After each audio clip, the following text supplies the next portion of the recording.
Hey guys, this is Hira Babu, and today I am going to show you the post method या post request API, how to create in the Spring Boot and how we will call in the Postman, right? So let's begin and understand from the scratch, so that if you want to save, I am going to save the category name for the product. I have already created all product level API and everything, so I'm not going to explain those things, right? But today I have created the save category for the product, right? Before saving a product in the database, we should have a category, so I will use that, right? So this is my API slash save category, and if anybody want to call this post method, like I have a JSON data, the I have saved just a stationary, you can use like I'm going to write electronic, right? Electronics, okay. So I have a category electronics, and I am going to pass as a category to, okay, ID. So when, let me explain here.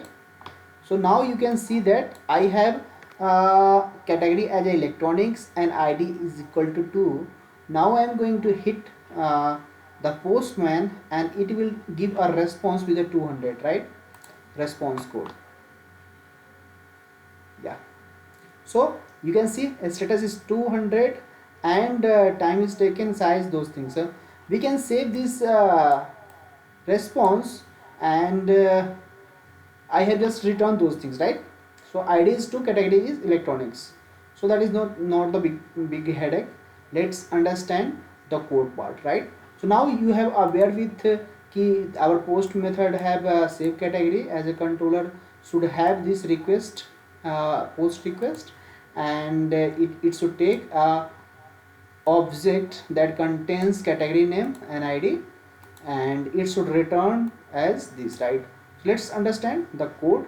One more thing I have forget, if you are going to call through the postman, what you have to add in the header content type, you have to pass content type as a application JSON as a value, right?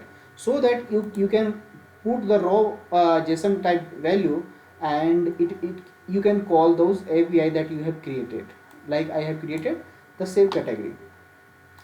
Let's continue with the Eclipse code, what I have did till now. Now you can see, as I have hit the application, what it had done, it has inserted the code, right? The Spring Boot. So this is my project I have created, and you can see the banner, right? And now I am going to explain you the code, right? Let's begin from the model. I have created a model in this package REST application, and I have created a ID, then I have created a category name and the setter getter for this, right?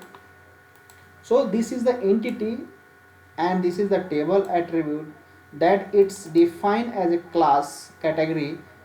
The category should be a table in the database. It will automatically created with the table entity when we define, right? So it will generate the ID as a long and string as a category name. So I have created one repository class. Repository class just is an interface that extend the JPA repository that have the all the product features, as well as you can say pagination, right? Those features it has.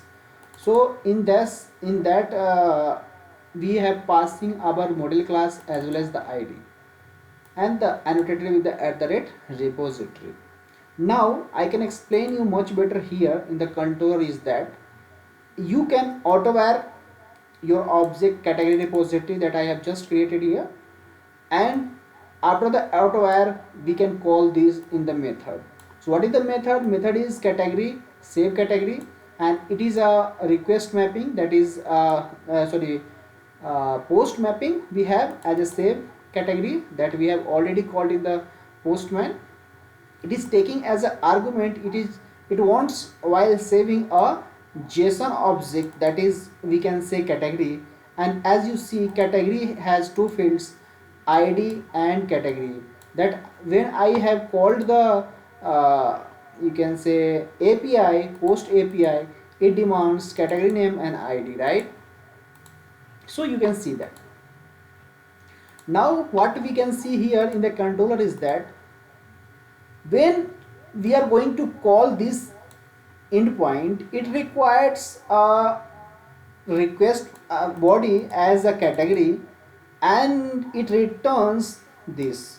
Okay, what it returns while calling the category repository.save method and passing as an argument as a category object, that should not be the empty.